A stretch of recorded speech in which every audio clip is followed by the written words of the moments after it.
सखी सहेली।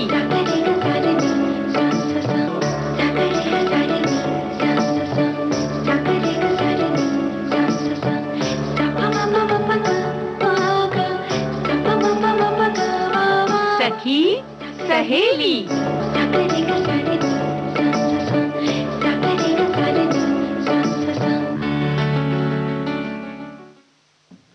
सभी सखियों और श्रोताओं को और नेहा आपको मेरा प्यार भरा नमस्कार, स्वागत है सभी का। आपको भी मेरा नमस्कार मंजरी जी, और सभी को साथ में नमस्कार हमारा। बिल्कुल, मंजी वर्मा का और सभी को नेहा शर्मा का नमस्कार, है ना। जी। तो देखो आज बड़े सारे विषय हैं ना। विश्व महासागर दिवस भी है अपना। हाँ। जिसमें सागरों की में क्या क्या होता है इन सब की बातें करेंगे। बिल्कुल। और क्या बात करेंगे, कहाँ चलेंगे? आज घूमने चलेंगे हम दापोली, जो कि खुद भी एक समुद्री किनारा है और बहुत सारे समुद्र तट हैं वहाँ पर, तो इसके बारे में जानकारी हासिल करेंगे और साथ ही गलतियां और माफीनामा पे भी बात होंगी। बिल्कुल बात होगी। और इसी के साथ साथ नेहा बड़ा खास दिन है ना, वो दिन याद करो। तो इसमें जो क्या बात की जाएगी, बताओ क्या करें आज? देखिए, अपने गलतियों और माफी कब मांगी थी वो याद तो नहीं करना है। हाँ। लेकिन कई बार वो गलतियों की माफी मांगनी पड़ती जब हम पेड़ पर चढ़कर कुछ फल चुराते रहते हैं। बिल्कुल। और पकड़े जाते हैं, खास तौर से बचपन में। तो क्या क्या होता है हमारे साथ, क्या क्या हुआ है, ये हमारे साथी हमें जरूर बताएं। बिल्कुल। और ये बड़ा खास एक फल होता है जिसको बचपन में सभी ने चुराया होगा।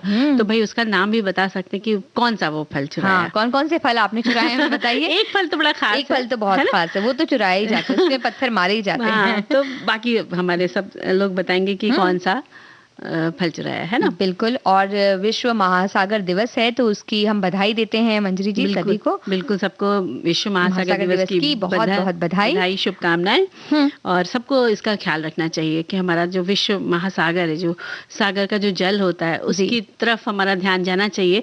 उसकी स्वच्छता और उसकी सुरक्षा के बारे में भी हमें सोचना चाहिए। बिल्कुल। और आज के दिन की अगर हम बात करें तो इस दिन को मनाने की शुरुआत तो हुई थी साल 2008 में, लेकिन इस क्यों मनाया जाए इसकी जो फैसला था वो लिया गया था 1992 में, जब ओशंस इंस्टीट्यूट ऑफ कनाडा और कनाडा के इंटरनेशनल सेंटर फॉर डेवलपमेंट ने पृथ्वी शिखर सम्मेलन में ये बात रखी थी कि इस तरह का एक दिवस मनाना चाहिए। बिल्कुल। और महासागरों को बचाने और उन तरीकों को इस्तेमाल करने पर जोर भी दिया गया था जिनसे महासागर के संसाधनों की कम से कम क्षति हो। और क्योंकि महासागर से में नेहा इतने सारे चीजें पाई जाती हैं जो प्राणी हम सभी के लिए बहुत उपयोगी होती हैं और बहुत सारे लोगों का व्यवसाय उससे जुड़ा होता है।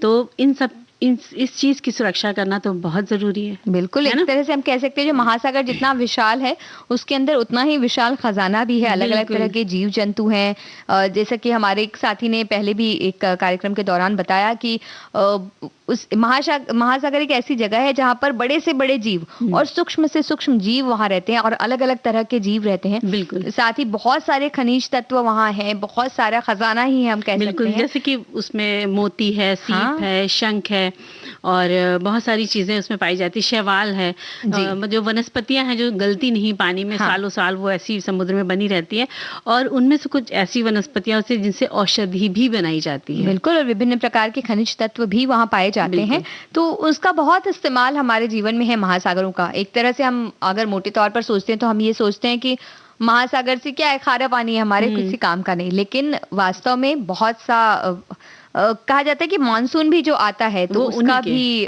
जो कारण है वो महासागर ही बनते हैं। बिल्कुल महासागर बनते हैं क्योंकि कहते हैं ना सागर से लोग नमक निकालते हैं, ये भी है। तो खारा पानी इसलिए वहां से भी वो चीज मिल जाती है। तो बेसिकली है कि बहुत सारी चीजें उसके अंदर इतनी छुपी हुई हैं कि हम तो सिर्फ तस्वीरों में या वीडियो में या पिक्चरों में देख लेते हैं ना।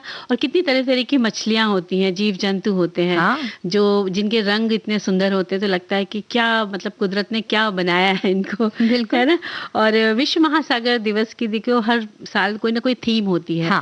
तो इस साल की भी थीम है कि विश्व महासागर दिवस की एक खास थीम है planet ocean the tides are changing, यानी महासागर ग्रह लहरें बदल रही हैं। ये इस वर्ष की थीम है। बिल्कुल। और आज के दिन महासागरों के संरक्षण और उनके प्रदूषण को कम करने के लिए लोगों को जागरूक किया जाता है। तो हमारे जो सभी श्रोता हैं वो तो काफी जागरूक हैं ही पहले से, क्योंकि वो भी ये सारी बातें हम तक पहुंचा रहे हैं मंजरी जी, और वो बता रहे हैं कि किस तरह से क्यों मनाया जाता है, ये जानकारी भी उन्होंने हमें दी है, और साथ ही क्यों उसकी किस तरह से देखभाल करनी चाहिए। जैसे हमारे साथी ये भी कहते हैं कि कूड़ा करकट वगैरह नहीं फेंकना चाहिए, क्योंकि समुद्र हमारा दूषित होता है, और हम फिर जब सागर की लहरों में आनंद लेने जाते हैं तो फिर वही कूड़ा करकट वापस आता है हमारे पास। वो वापस फेंक दे, लहरें वापस फेंक देती हैं। तो जो प्लास्टिक जिसे कहते हैं सबसे ज्यादा खतरनाक होता है, तो जो फेंकते हैं, तो बिल्कुल भी ये चीजें नहीं फेंकनी चाहिए। और देखो एक संदेश है उसमें लिखा है इन्होंने कि मानव जीवन में महासागरों की महत्वपूर्ण भूमिका और इनके संरक्षण के लिए अनिवार्य प्रयासों के संबंध में वैश्विक जागरूकता बढ़ाने के लिए हर साल 8 जून को विश्व महासागर दिवस मनाया जाता है। भोजन और दवाओं के प्रमुख स्रोत और तथा जीव मंडल का बेहद महत्वपूर्ण हिस्सा है महासागर, इसलिए इनका संरक्षण बेहद जरूरी है। और भी बहुत सारे कमेंट्स आए हमारे साथियों के, लेकिन मंजरी जी क्यों ना हम सागर की इतनी सारी बातें करें तो एक गीत सुना दें। बिल्कुल।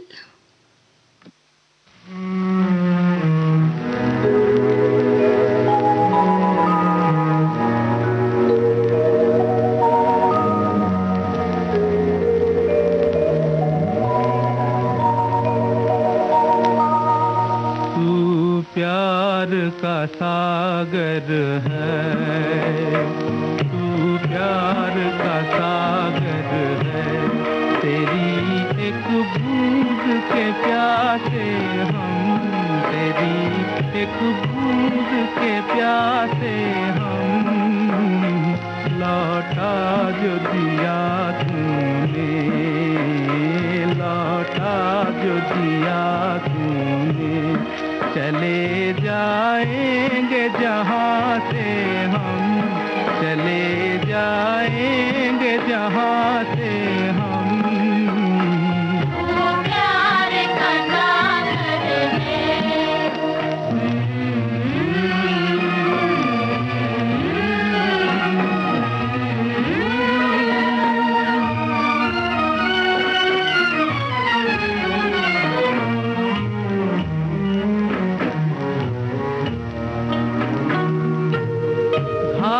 मन का पागल पंछी उड़ने को बेकरार,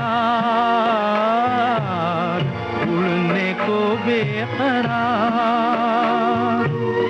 पंख है कोमल आँख है धुंधली, जाना है सागर पार, जाना है सागर पार। अब तू ही से समझा, अब तू ही से समझा, राह भूले थे कहाँ से हम, राह भूले थे कहाँ से हम।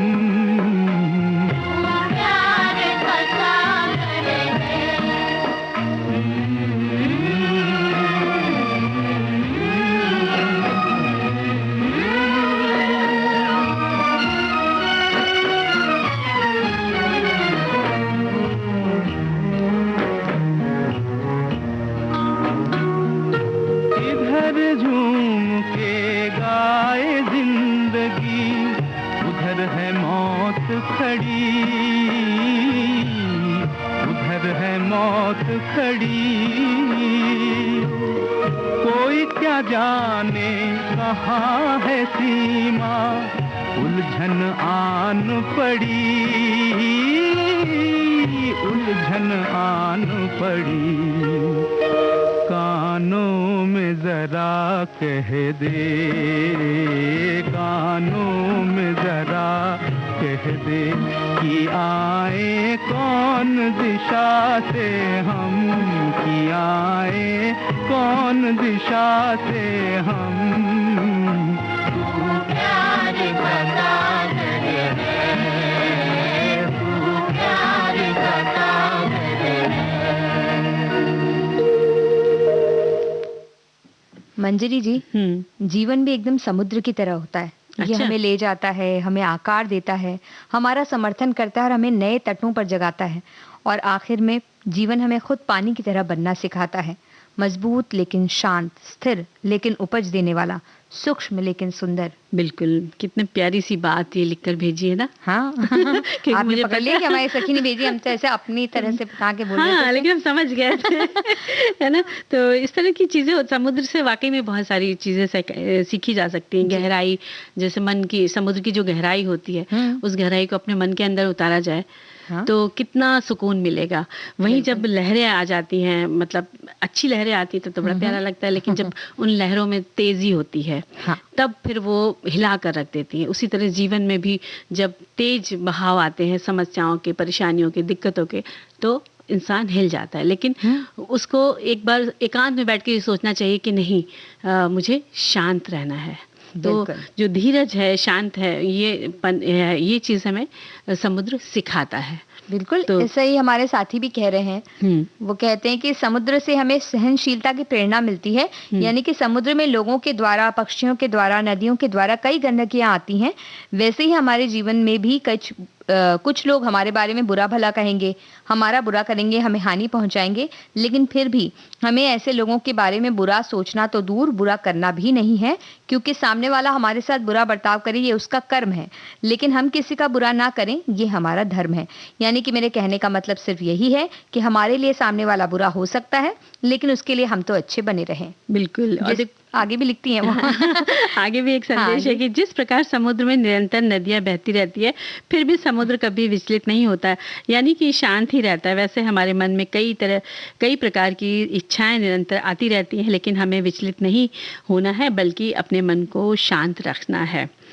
तो मन को शांत रखने के लिए बहुत सारे संदेश हमारे साथी दे रहे हैं, और मन को शांत रखने महासागर से जुड़ा ही एक और संदेश हमारी साथी देती हैं कि एक ही उद्देश्य है आज के इस दिन का, कि पूरे विश्व में महासागर के प्रति जागरूकता पैदा हो। समुद्र की महत्वपूर्ण भूमिका के प्रति जागरूकता बढ़ाने के लिए ही इस दिन की शुरुआत की गई थी। इसके अलावा महासागर से जुड़े पहलुओं जैसे खाद्य सुरक्षा, जैव विविधता, पारिस्थितिकी संतुलन, सामुद्रिक संसाधनों के अंधाधुंध उपयोग, जलवायु परिवर्तन आदि पर प्रकाश डालना। और सागर हमें यह सिखाता है कि हमें अपने भीतर कुछ भी नहीं रखना चाहिए, जो भी कलुषित विचार हो उन्हें बाहर निकाल देना चाहिए। सागर हमें सिखाता है गंभीरता और धैर्य।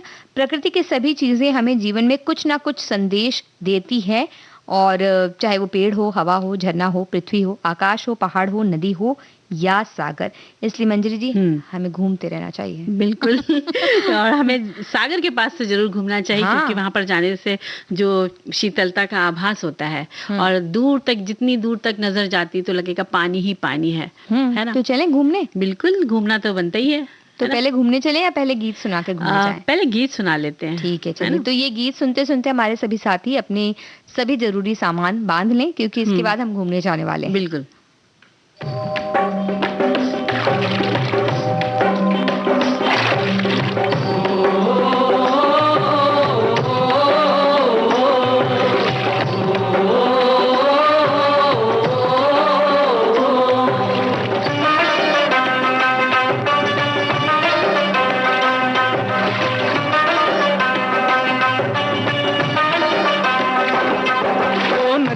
चले चले रे धारा,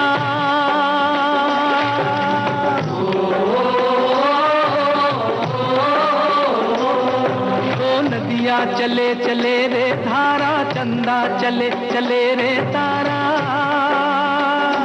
तुझको चलना होगा, तुझको चलना होगा, तुझको चलना होगा, तुझको चलना होगा।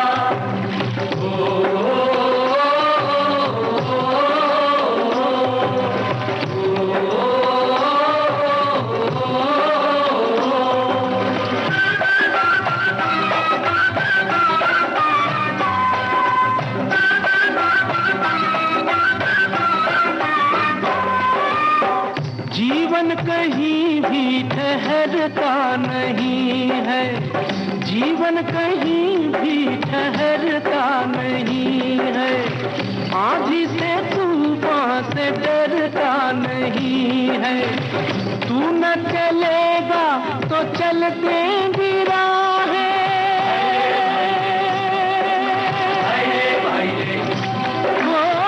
तू न चलेगा तो चलते भी राहें।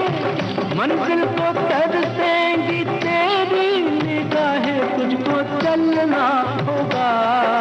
चलना होगा, तुझको चलना होगा, तुझको चलना होगा। ओ नदिया चले चले रे धारा, चंदा चले चले रे तारा, तुझको चलना होगा, तुझको चलना होगा, तुझको चलना होगा, तुझको चलना होगा।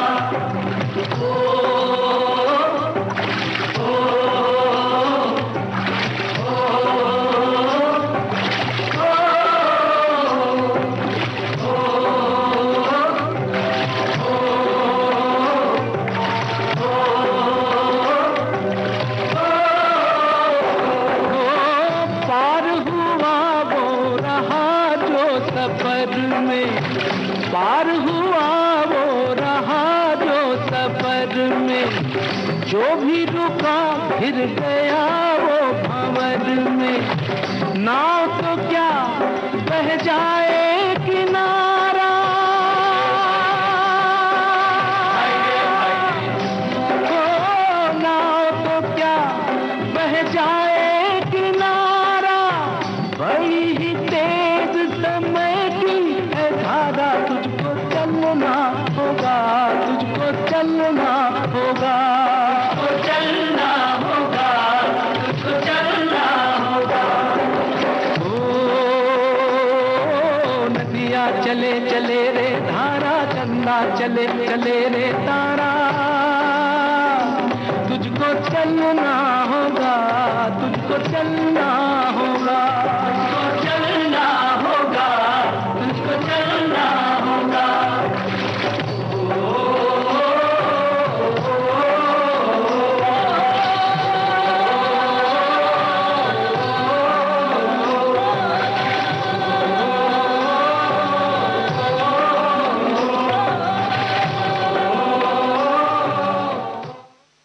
तो मंजरी जी ये गाना भी यही कह रहा है कि हमें चलना होगा। बिल्कुल, तो हमें चलें? बिल्कुल तुमने कहा था ना, तो देखो हमने तो अपनी पूरी तैयारी कर ली वहां पे बिल्कुल। चलने के लिए, और हमारे सभी सखियों और श्रोताओं ने भी तैयारी कर रखी है। तो बस ले चलो, कहाँ ले चल रही हो? भाई दापोली लेकर जा रहे हैं हम, जिसे कहा जाता है महाराष्ट्र का मिनी महाबलेश्वर, और ये समुद्र तटों और मंदिरों का शहर है।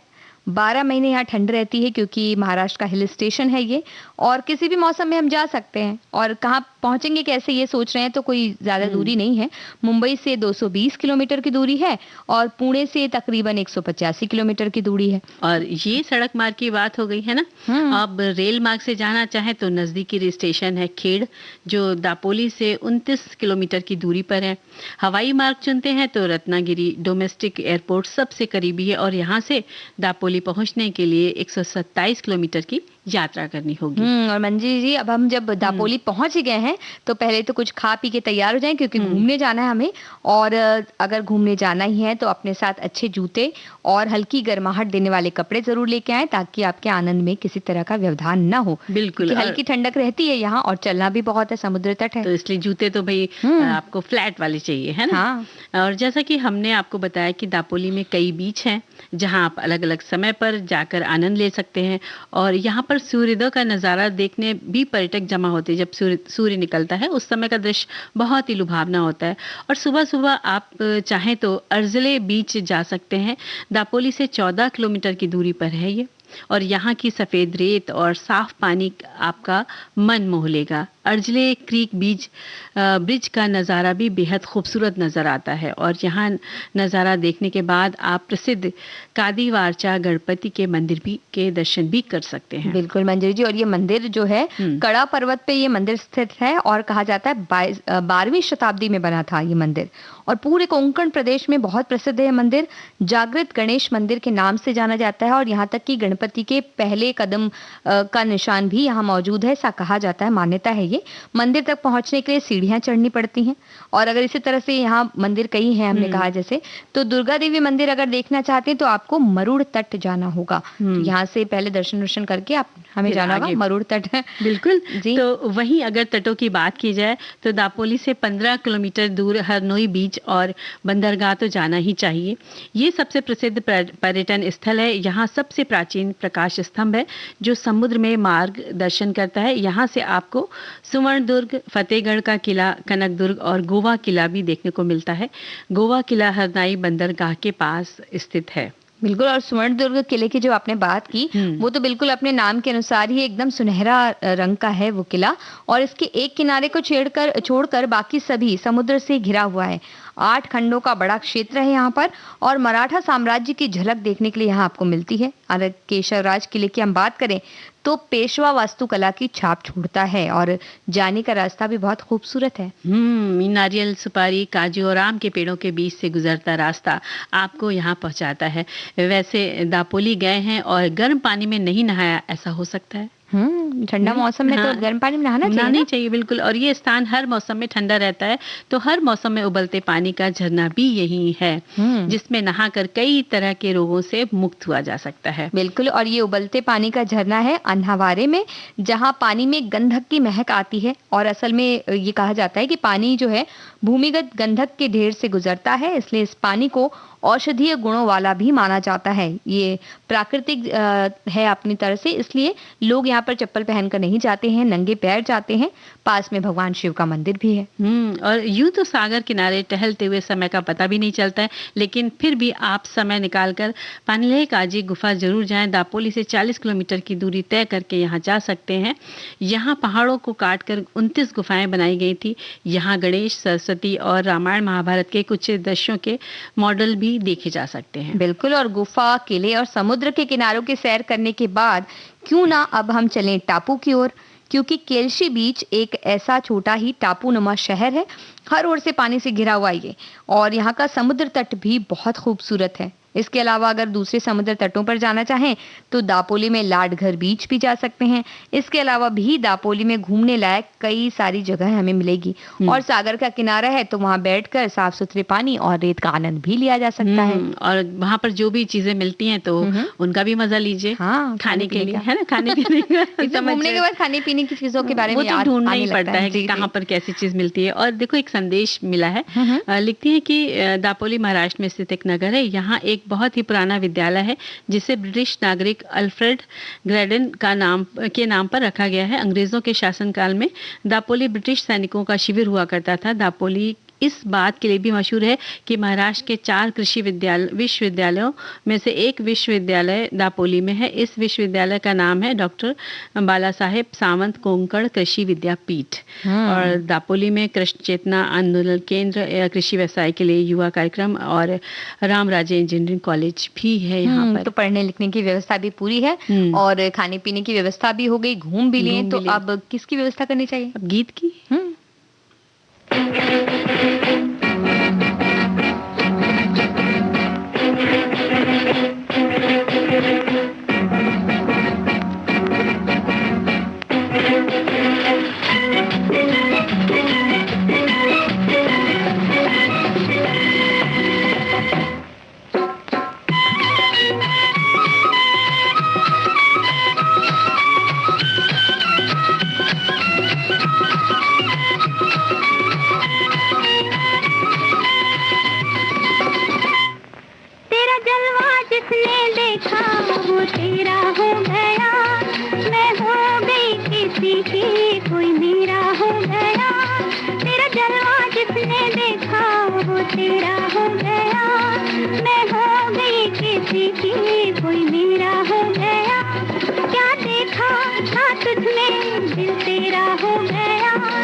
सोचते सवेरा हो गया, क्या देखा था तुझ में दिल तेरा हो गया, ये सोचते ही सोचते सवेरा हो गया।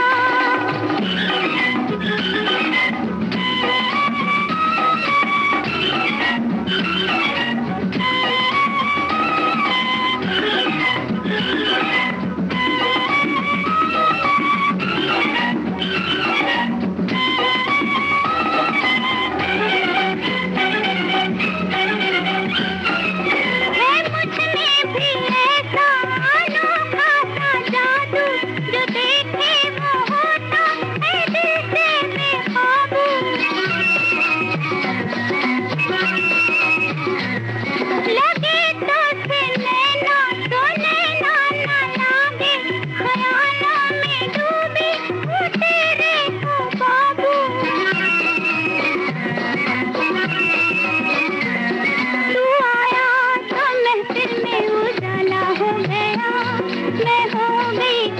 की कोई मेरा हो गया, तेरा जलवा जिसने देखा वो तेरा हो गया, मैं हो गई किसी की कोई मेरा हो गया।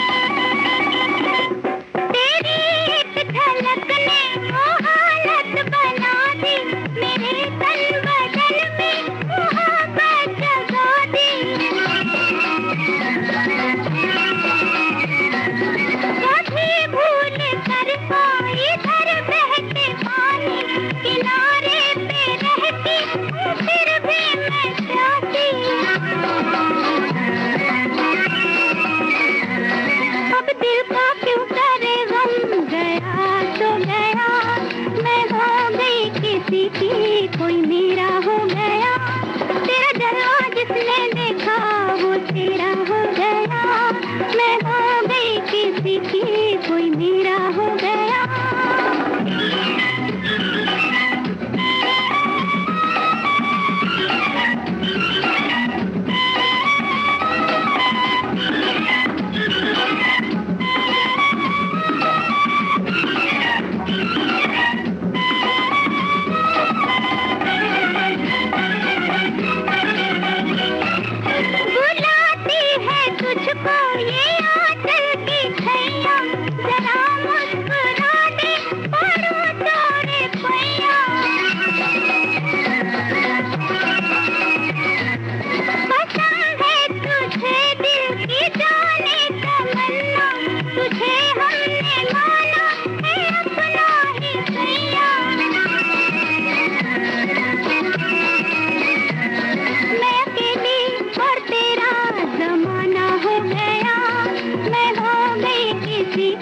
कोई मेरा हो गया, तेरा जलवा जिसने देखा वो तेरा हो गया, मैं हो गई किसी की कोई मेरा हो गया, क्या देखा था तुझमें दिल तेरा हो गया, ये सोचते ही सोचते सवेरा हो गया।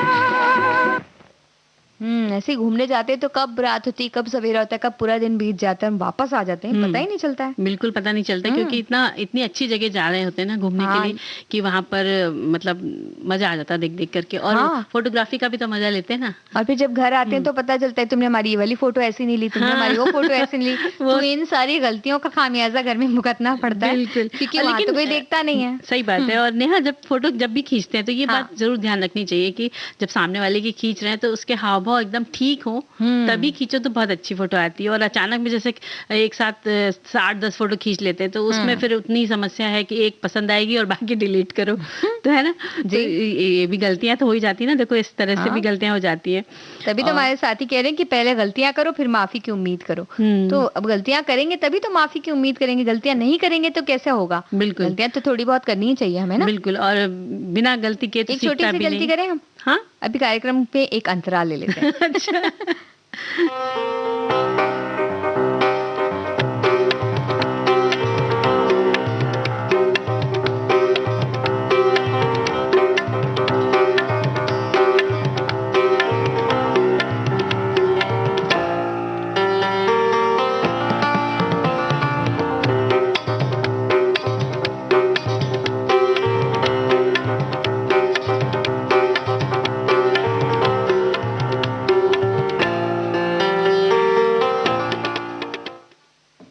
अंतराल के बाद आप सभी का एक बार फिर से स्वागत है। आप सुन रहे हैं कार्यक्रम सखी सहेली।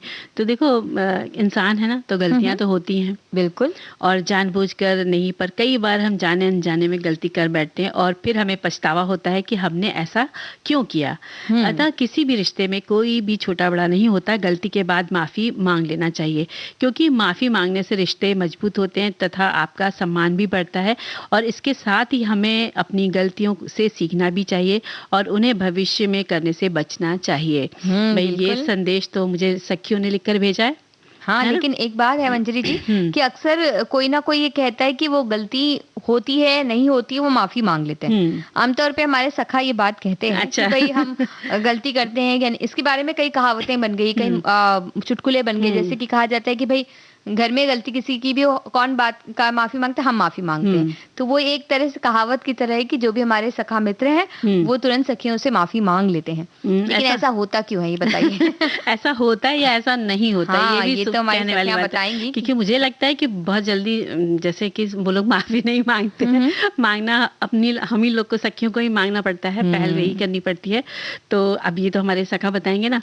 हाँ, सखा और सखियां बताएंगे, क्योंकि कई बार ऐसा होता है कि माफी मांग के गुस्सा हो जाते हैं। हाँ। तो फिर उनको मनाना पड़ता है, तो वो माफी से दे तो क्या आप मनाने में उतना वक्त भी लग जाता है। पर हमें तो लगता है मंजरी जी, कई बार जो पुरुष हैं वो इसलिए माफी मांग लेते क्योंकि एक तो उन्हें वो शुरू से सारी बातें याद करके फिर से लाकर फिर से वो सारी बातें सोचना, अपने दिमाग पर बोझ नहीं लेना चाहते। कौन इतनी देर तक इसकी चकचक चलो छोड़ो, एक माफी कर मांग लिया जाए, तुरंत ही कह दो चलो होगा जाने दो। तो कई बार होता है बातों को जल्दी से खत्म करने के लिए भी वो चीजें हो जाती है कि सॉरी बोल दिया, बच निकले, फिर से वो सारी बातें सुननी पड़ेंगी और बहुत सारे ऐसे पॉइंट्स आएंगे, ऐसे मुद्दे बनेंगे जो वो नहीं चाहते कि उससे उनका सामना हो। ऐसा हमारा सोचना है, लेकिन हमारी कई सखियां भी ऐसा करती हैं, वो सोचती हैं कि चलो इतनी देर में तो ये काम किया जा सकता है, या कहीं घूम के आया जा सकता है, चलो माफी मांग लो और फिर अपना काम में लग जाओ।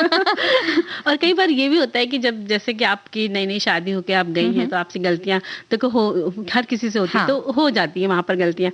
तो सामने वाला कहता है यार तुमने गलत कर दिया, तो आपने एक बार सॉरी बोला, फिर दूसरी बार कुछ अगले दिन गलती हो गई, फिर सॉरी बोल दिया, तो फिर ये सुनने को मिलता है कि भाई ये बार बार गलतियां होती क्यों है, बार बार सॉरी का कोई मतलब होता है? तो ऐसा नहीं भाई, लेकिन जिंदगी इतनी लंबी होती है कि कभी ना कभी तो गलतियां हो ही जाती हैं। बिल्कुल, गलतियां तो इंसान से ही होती है, ऐसा तो अगर गलती करी है, सॉरी बोल दिया, तो बस फिर से नए तरह से शुरुआत कर दो। और सबसे अच्छा तरीका होता है ना कि जब गलती हो गई है, सॉरी बोल दिया है और सामने वाले को मनाना है, तो एक तय कर लो कि भाई देखो इसके बाद हम लोग बैठ के दोनों लोग एक एक कप चाय पियेंगे। तो ये झगड़े को निपटाने का एक बहुत आसान सा रास्ता है। बस, तो ये बहुत अच्छी टिप आपने बता दी कि अगर गलती हो ही गई है, माफी मांग ली है, लेकिन फिर भी सामने वाला का मुंह फुला हुआ है, तो कहा जाए कि भाई चाय पी लो, अब इसको भूलकर नए सिरे से कुछ अच्छी बातें कर लेते हैं। तो ये चीजें बहुत काम आती, पहले से ही अपना ये प्रॉमिस करके रख लो, है ना। हमारे साथी तो कह रहे हैं कि इस धरती पर ऐसा कोई भी व्यक्ति नहीं है जिसने कभी कोई गलती ना की हो। जब इंसान गलती करता है तो उसके सामने दो स्थितियां होती हैं, पहली ये कि वो उसे छुपा ले, और दूसरी ये कि वो उस गलती को स्वीकार ले और माफी मांग ले। ऐसा कई बार होता है कि गलती करने के बाद लोग माफी तो मांगना चाहते हैं, लेकिन बीच में उनका अहम या कहें कि उनका ईगो आ जाता है। इसलिए कहा जाता है कि किसी से माफी मांगना भी साहस का काम है। बिल्कुल बिल्कुल साहस का काम है। और मुझे लगता है अगर गलती आपसे हो गई है, अनजाने में हो गई है, तो आप तुरंत माफी मांग लीजिए, वो सबसे अच्छा होता है। किसी से दूरी ना बढ़े आपके दिल में, सामने वाले से के दिल में दूरियां ना पैदा हो, इसलिए आप तुरंत माफी मांग लें। और देखो एक संदेश और लिखा है कि गलतियां माफीनामा, गलती तो हम सबसे होती ही रहती है, क्योंकि हम ईश्वर तो नहीं है। माफी मांगने में हम फिर से उत्तम रिश्ता स्थापित कर सकते हैं। अर्ज किया है मेरी गलतियां तो मशहूर है जमाने भर में, फिक्र वो करे जिनके गुनाह पर्दे में हैं। वाह, क्या बात है। तो ये देखिए, ये बात भी कह के हम ऐसे एक तरीके से अपना वजन बता नहीं रहे कि हमारी बातों का बहुत वजन है। हमने ठीक है, हमारी गलतियां आप पकड़ते हो, लेकिन बहुत से लोग गलतियां करते हैं। तो इस तरह से माफी नहीं मांगनी चाहिए, क्योंकि ऐसे तो सामने वाला बेचारा सोचेगा कि माफ करूं या मतलब माफी मांगी जा रही है कि क्या किया जा रहा है। और देखो एक और संदेश है ना, वो क्या लिखती है, वो लिखने कि मनुष्य के जीवन में क्षमा का बहुत बड़ा महत्व है। अगर कोई इंसान गलती कर दे तो उसके लिए तुरंत माफी मांग ले और सामने वाले का गुस्सा काफी हद तक ऐसे करने से दूर हो जाता है। क्षमा मांगना व्यक्तित्व का एक अच्छा गुण है। इसी तरह किसी को क्षमा कर देना भी अच्छे व्यक्तित्व की पहचान है। यदि आदमी गलती कर दे लेकिन उसके लिए माफी नहीं मांगे और कोई आदमी माफी मांगने पर भी सामने वाले को माफ न करे, तो ऐसे लोगों के व्यक्तित्व में अहंकार संबंधी विकार पैदा हो जाता है। बिल्कुल। और कई बार क्या होता है कि हम सामने वाले से माफी मांगते हैं तो उसको लगता है कि ये कमजोर है जो माफी मांग रहे हैं, ये भी चीजें आ जाती हैं। तो वो भी मतलब अब उस चीज को तो दूर नहीं किया जा सकता है, लेकिन सामने वाला जिससे माफी मांग रहे हैं अगर वो समझदार है तो वो कहेगा ठीक है, मतलब अब फिर से वापस जुड़ जाते हैं, आपको माफ कर देते हैं। तो देखो एक और संदेश मिला है, क्षमा बड़न को चाहिए छोटन को उत्पात, बड़े हमेशा छोटों को क्षमा कर देते हैं, पर क्या छोटे अपने बड़े की गलतियों के लिए क्षमा करते हैं? क्योंकि गलती तो किसी से हो जाती है, गलती से बोले गए शब्द, गलती से किए गए उसके व्यवहार बार जानबूझकर गलती करना और उसके बाद माफ़ी मांगना, आजकल यही ट्रेंड है। बहुत लोग तो इतने अहंकारी होते हैं कि अपनी गलती को गलती ही नहीं मानते हैं, कहते हैं कि मैंने सही कहा है तो माफ़ी क्यों मांगूं। तब आप अपनी गलती को स्वीकार कर लीजिए कि भाई मैं ही गलत थी, तुम्हारी गलती को तुम्हें दिखाकर माफी दे दो, इस तरह की बात लिखी है इन्होंने। और जैसे बड़े तो चलो मांग लेते हैं, लेकिन छोटे छोटे जब हैं, अगर बड़े से किसी से गलती हो गई है, आप छोटे हैं तो छोटे को जरूर उनको माफ कर देना चाहिए। ये नहीं कहना चाहिए कि हमने आपको माफ किया, आप हंस कर उनसे बोल लीजिए और जितनी भी आपके अंदर कड़वाहट है दिल में आप उसको निकाल दें। और फिर से छोटे भी सीखेंगे ना कि उन्हें भी माफ करना है, तो वो आगे माफ करना सीखेंगे। हमारे एक साथी कहते हैं गलती होने के बाद माफी मांग लेने से सामने वाले का गुस्सा मंद पड़ जाता है या दूर हो जाता है। माफ कर दो जब कहते हैं तब इसमें माफ एक छोटा सा शब्द ही है, लेकिन इतना बोलने पर उसका वजन बहुत बढ़ता है। बात तो सही कह रहे हैं। बिल्कुल। और एक और लिखते हैं कि क्षमा बड़न को चाहिए छोटन को उत्पात। यहाँ माफीनामा से मतलब छोटे बड़े का नहीं है, यहाँ गलतियां करने के बाद माफी मांगने की बात हो रही है। अगर मैंने ठीक से विषय को समझा तो यही होना चाहिए। बिल्कुल, आपने बिल्कुल ठीक समझा है विषय को। और माफी मांगने से हमारे साथी कह रहे हैं कि भाई इंसान है तो गलतियां तो होती हैं, जानबूझ के नहीं लेकिन कई बार अनजाने में गलती हो जाती है, तो पछतावा होता है कि हमने ऐसा क्यों किया। तो फिर रिश्ते में जैसा भी हो, छोटा हो बड़ा हो जो भी हो, गलती के बाद माफी मांग लेना चाहिए, क्योंकि माफी मांगने से रिश्ते मजबूत होते हैं और आपका सम्मान भी बढ़ता है। इसके साथ ही हमें अपनी गलतियों से सीखना भी चाहिए और उन्हें भविष्य में करने से बचना चाहिए। तो ये बहुत अच्छी बात हमारे साथी ने कहा। तो जिस तरह से माफी मांगी जाती है, कैसे मांगी जाती है? बिल्कुल बताओ कैसे मांगी जाती है। अच्छा गीत। अच्छा जी मैं हारी चलो मान जाओ ना, देखी सबकी यारी मेरा दिल जलाओ ना। अच्छा जी मैं हारी चलो मान जाओ ना, देखी सबकी यारी मेरा दिल जलाओ ना।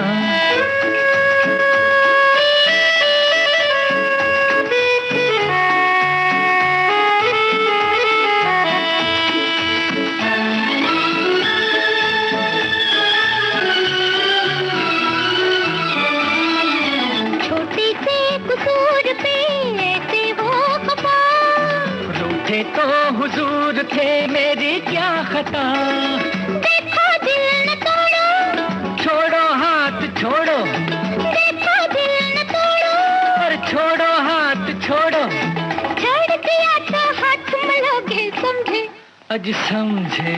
अच्छा जी मैं हारी चलो मान जाओ ना, देखी सबकी यारी मेरा दिल जलाओ ना। अच्छा जी मैं हारी चलो मान जाओ ना, देखी सबकी यारी मेरा दिल जलाओ ना।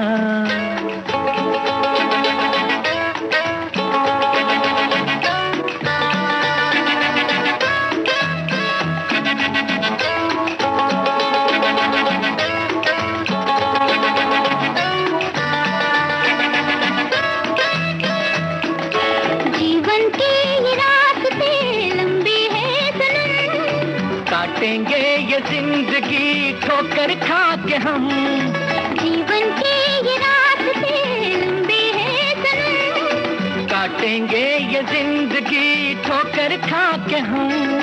जालिम साथ ले ले, अच्छे हम अकेले, जालिम साथ ले ले, अच्छे हम अकेले, 4 कदम भी चल सकोगे समझे, हाँ समझे।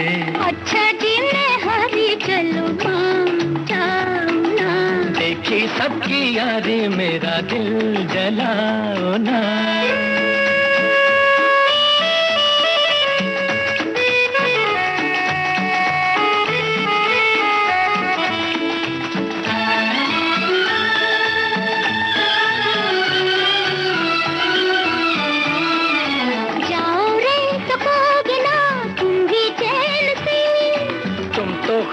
लूटना जीने के मजे, क्या करना है जीते, हो रहना किसी के, क्या करना है जीते, अरे हो रहना किसी के, हम न रहे तो याद करोगे समझे, समझे। अच्छा जी मैं हारी चलो मान जाओ ना, देखी सबकी यारी मेरा दिल जलाओ ना। अच्छा जी मैं हरी चलो मान जाओ ना।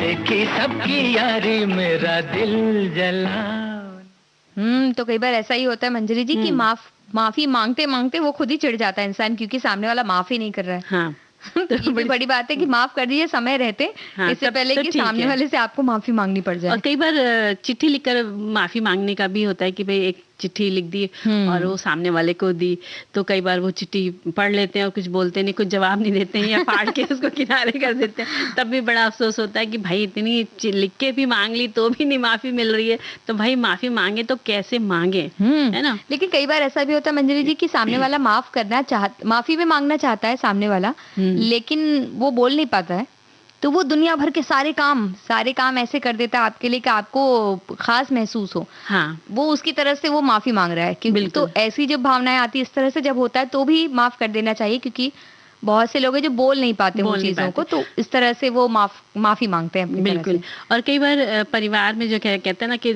सास है, नंद है, भाभी है, ये जो रिश्ते होते हैं जी, तो इसमें भी ये चीज शुरू से ही अपने घर में रखनी चाहिए कि अगर बाई चांस सास गलती करती है तो वो बहू से सॉरी कर सकती है, और बहू गलती करती है तो वो सास से कर सकती है। और ऐसे ही नंद का भी रहता है रिश्ता कि वो अगर गलती करती है तो वो भाभी से भी सॉरी कर सकती है, माँ से तो कर ही सकती है। लेकिन इन 3 रिश्तों में जो घर में हमेशा रहते हैं और नींव मजबूत करते हैं, परिवार में एकता बना के रखते हैं, इनको आपस में संबंधों को बढ़ाने के लिए आगे तक माफी मांगने में कभी भी पीछे नहीं रहना चाहिए, है ना। तो आपसी प्यार बढ़ा रहता है। तो भाई, और आज वो दिन याद करो की बातें याद हो रही है, हमारे सखिया और सखा सब लोग अब याद कर रहे हैं। बिल्कुल, कब कब पेड़ पे चढ़कर क्या चुरा। लेकिन आप ये पहले बताइए कि वो कौन सा फल है जो सबसे ज्यादा चुराया जाता है? सबसे ज्यादा अमरूद चुराया जाता था। अच्छा? क्योंकि ये सब घरों में ज्यादातर कभी आंगन में, कभी बाहर दलान में, बाग में लगा होता था, और पड़ोस के घर में भी बाउंड्री के उधर ही अमरूद लगा, अपने इधर नहीं है अमरूद, तो दोपहर का जो वक्त होता था ना, तो उसमें सब बच्चे मिल करके उसकी दीवार पे, मुंडेर पे चढ़ जाना, और चुपके से अमरूद तोड़ के जब भागते थे ना, तो कई बार डाली हिल गई, पत्तों की आवाज आ गई, गिरने की धम से आवाज हुई, तो फलाने वो खिड़की से बैठे देख रहे, उधर से उन्होंने चिल्लाना शुरू किया। तो वो मजा बहुत आता था फल, खासकर अमरूद चुराने में, जब दीवार पे चढ़ के सब बच्चों के साथ में जाना होता था। तो ये जो दोपहर में सब बड़े सोते हैं, तो गर्मियों की दोपहर में बच्चे निकलते हैं अपनी टोली के साथ। बिल्कुल। और हमारे साथी भी कह रहे हैं, वैसे तो चोरी करना बुरी बात है, ये सब जानते हुए भी जब मैं 7th क्लास में पढ़ती थी, हम इंदौर शहर के नजदीक राऊ में रहते थे, तो हमारे स्कूल के नजदीक ही खेत था जिसमें कि बहुत बेर की झाड़ियां और पेड़ थे। मध्यांतर होते ही काफी बच्चे वहां पर बेर तोड़ने के लिए चले जाते थे। एक बार सहेलियां मुझे भी साथ ले गईं, फिर तो रोज ही मध्यांतर में हम जाने लगे। एक बार ऐसे ही खेत के मालिक ने हमें देख लिया और वो पीछे भागा, सीधे स्कूल आकर टीचर से शिकायत की। काफी डांट पड़ी थी सभी को, जो आज भी याद आती है। जबकि अब हमारे यहाँ भी बेर का बहुत घना पेड़ है और नजदीक के स्कूल के बच्चे भी बहुत बेर तोड़ते हैं, पर हमारे यहाँ कोई नहीं डांटता उन्हें। क्या बात है, अच्छी बात है। और क्या। और देखो एक संदेश और लिखा है, जब गर्मी की छुट्टी में नानी के घर गया था और बगीचे में लगे आम को तोड़ते समय मधुमक्खी के एक झुंड ने हमला कर दिया, जिसके चलते बायां पैर टूट गया, और वहां पर उपस्थित सभी लड़के भागकर नाना जी को खबर किया, और तब नाना जी ने आकर मुझे प्राथमिक उपचार केंद्र ले गए। आज इस आम के सीजन में लटकते हुए आम के गुच्छे को देखता हूँ तो नानी की बहुत याद आ जाती है। भाई सही बात है, कई बार दुर्घटनाएं भी हो जाती हैं इस तरह के उसमें, लेकिन भाई उनका चोरी करने का, फल चुरा कर खाने का उसका अपना ही मजा है। चाहे इमली का पेड़, और घर का है, देखिए ना, नानी के घर का ही है, नानी के चुराने के लिए चढ़ रहा है। नानी के घर में तो बच्चे इन दिनों जाते हैं गर्मी की छुट्टी में, और वहां पर तो खूब ही शरारत होती है। बिल्कुल, नानी को भी इंतजार रहता है कि हमारे नाती पोते नाती वाती आ रहे हैं, सब करेंगे शैतानियां। और हमारे एक साथी कह रहे हैं कि बचपन की बहुत सी ऐसी घटनाएं जिसमें आम अमरूद तोड़ तोड़ कर खाए, बेर भी खाए, और चोरी चोरी करने की बात हो रही तो उन्होंने कहा चोरी चोरी सिनेमा भी देखा है। अच्छा। तो हमें पूरा यकीन है उसके लिए पेड़ की कोई जरूरत नहीं पड़ी होगी। हाँ। या तो कई बार भागने दौड़ने के लिए भी काम आ जाता है कई बार।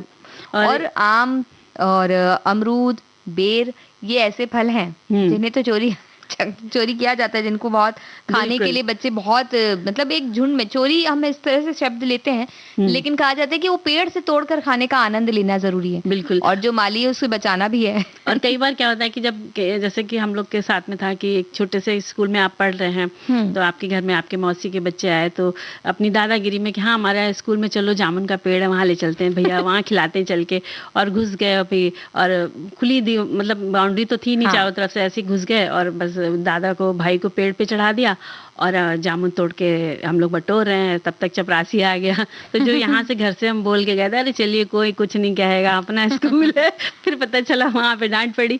तो इस तरह के भी बड़े मजे आ जाते हैं कि इज्जत का फालूदा बन जाता है। फालूदा बन जाता है तो ना? चलिए ऐसे ही इज्जत के फालूदे पर और चोरी चोरी जो चीजें चुराई जा रही हैं उस पर एक गीत सुनवा देते हैं। जी।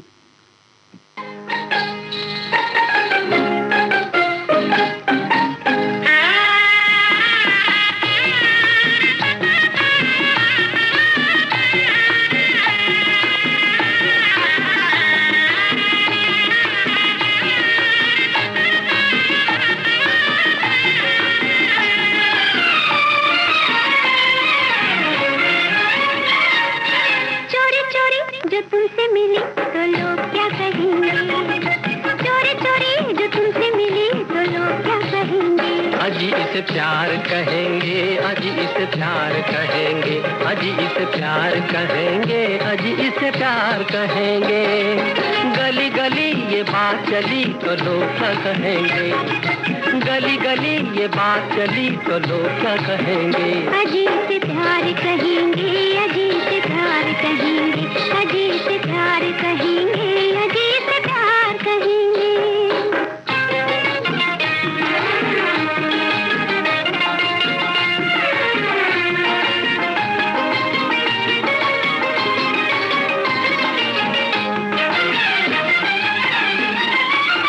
तेरा ख्याल मेरे दिल में जब से आया है, कदम संभलते नहीं और नशा सा छाया है।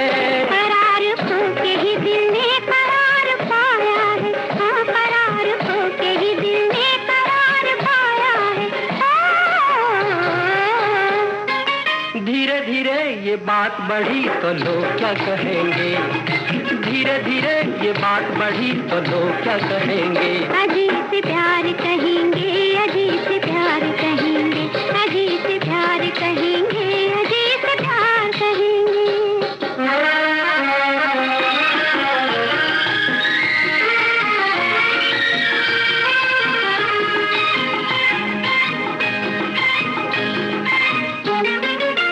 कितनी जालिम ये मुलाकात हुई, जिससे डरते थे वही बात हुई।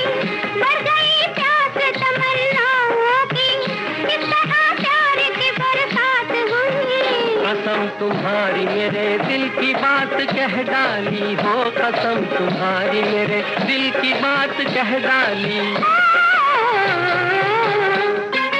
छोड़ो छोड़ो ये दिल लगी के लोग क्या कहेंगे, छोड़ो छोड़ो ये दिल लगी के लोग क्या कहेंगे। अजी इसे प्यार कहेंगे, अजी इसे प्यार कहेंगे, अजी इसे प्यार कहेंगे, अजी इसे प्यार कहेंगे।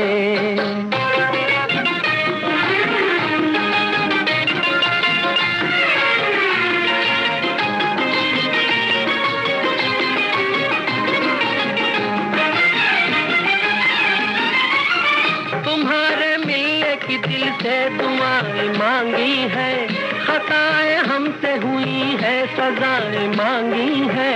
वफाएं की है सनम और वफाएं मांगी है, हाँ वफाएं की है सनम और वफाएं मांगी है। सोचेंगे हम न ये कभी के लोग क्या कहेंगे, सोचेंगे हम नहीं कभी के लोग क्या कहेंगे। अजी इसे प्यार कहेंगे, अजी से प्यार कहेंगे, अजी इसे प्यार कहेंगे, अजी इसे प्यार कहेंगे।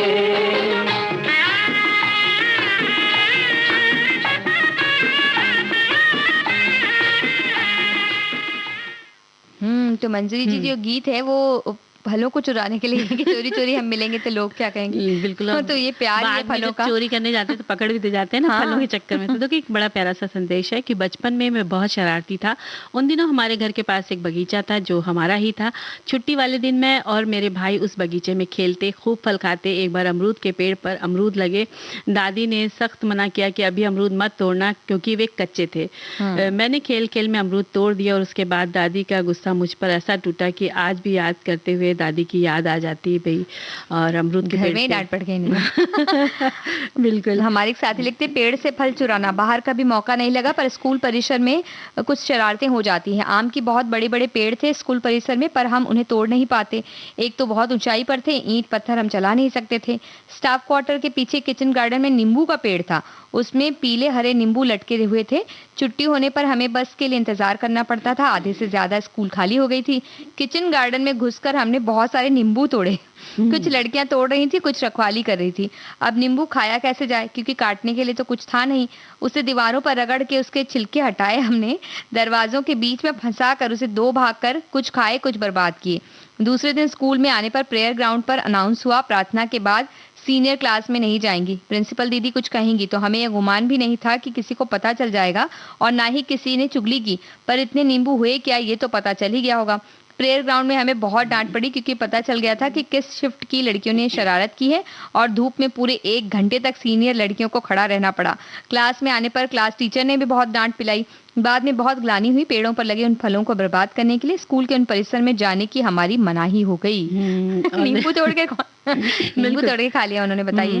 और देखो एक संदेश है कि जब हम बहुत छोटे थे खाने के लिए उन दिनों हमारे फ्रूट्स तो होते नहीं थे, या कहें कि उन दिनों हम इतने जानते भी नहीं थे, हमें मिलते भी नहीं थे। तो हमारे घर के पड़ोसी थे, उनके घर में एक जाल का पेड़ हुआ करता था। उस पेड़ पर खाने के लिए पीलिया हुआ करते थे जो खाने में बहुत मीठे सफेद रंग का हुआ करता था। अब ये फल तो मुझे पता नहीं है, वो खुद ही बताएंगे क्या है।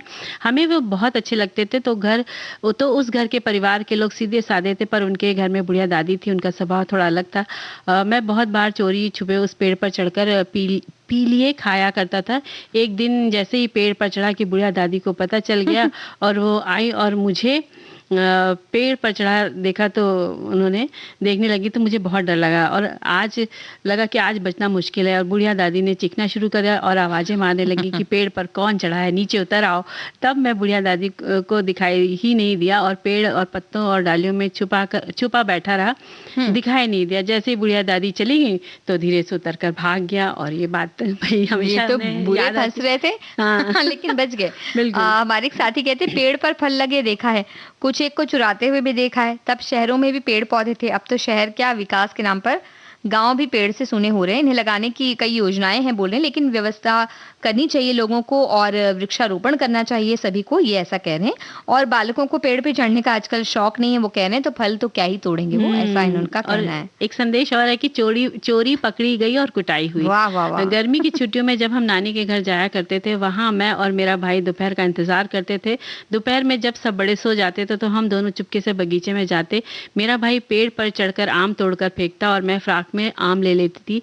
फ्रॉक में लेने के कारण फ्रॉक में बहुत धब्बे लग जाते थे और जब माँ ने धोने के लिए फ्रॉक निकाली तो हमारी कुटाई हुई और हमारी चोरी पकड़ी गई। भाई माँ के सामने तो कोई चोरी चलती नहीं है, क्योंकि इस तरह से अगर आप चोरी करेंगे तो पकड़े जाएंगे। हमारे एक और साथी वो कह रहे हैं चोरी करना वैसे तो गलत है। ऐसे लिखने के बाद फिर अपने किस्से बताते हैं सब। अच्छा।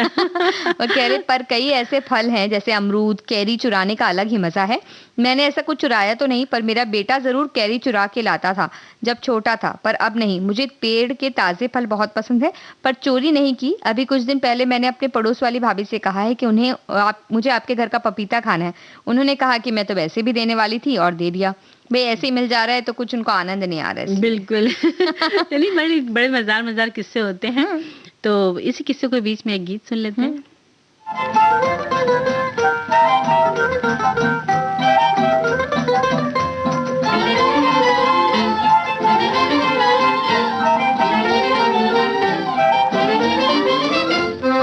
चोरी चोरी मेरी गलियां न है बुरा, आपके बिना बात किए जाना है बुरा। चोरी चोरी मेरी गलियां न है बुरा, आपके बिना बात किए जाना है बुरा।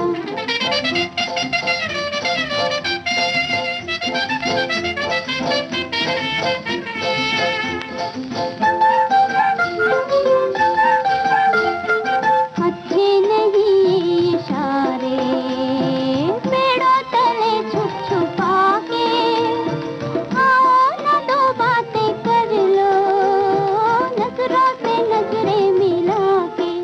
दिन है प्यार के मौज बहार के, दिन है प्यार के मौज बहार के। देखो भोले भाले जी को तरसाना है बुरा, चोरी चोरी मेरी गली आना है बुरा, आके बिना बात किए जाना है बुरा।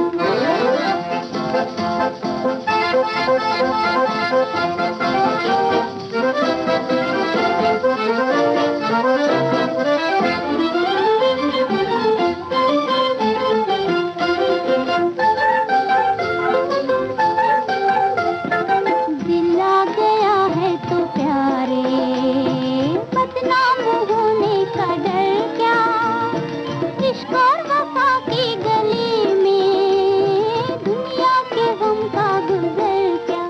दिन है प्यार के मौज बहार के, दिन है प्यार के मौज बहार के। देखो भोले भाले जी को तरसाना है बुरा, चोरी चोरी मेरी गली आना है बुरा, आके बिना बात किए जाना है बुरा।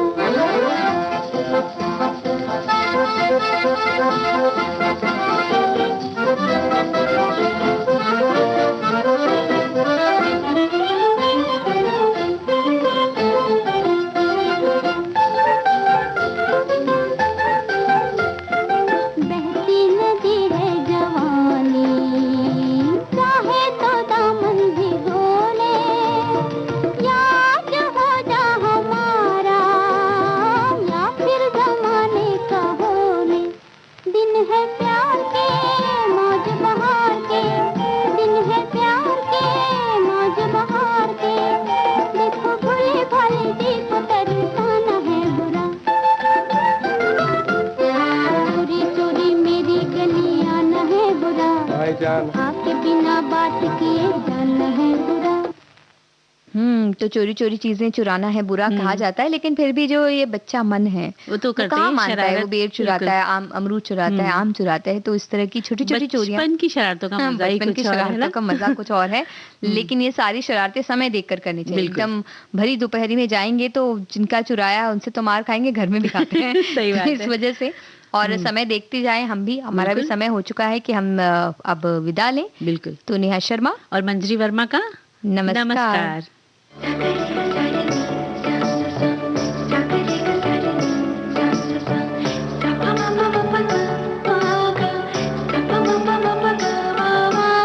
सखी सहेली।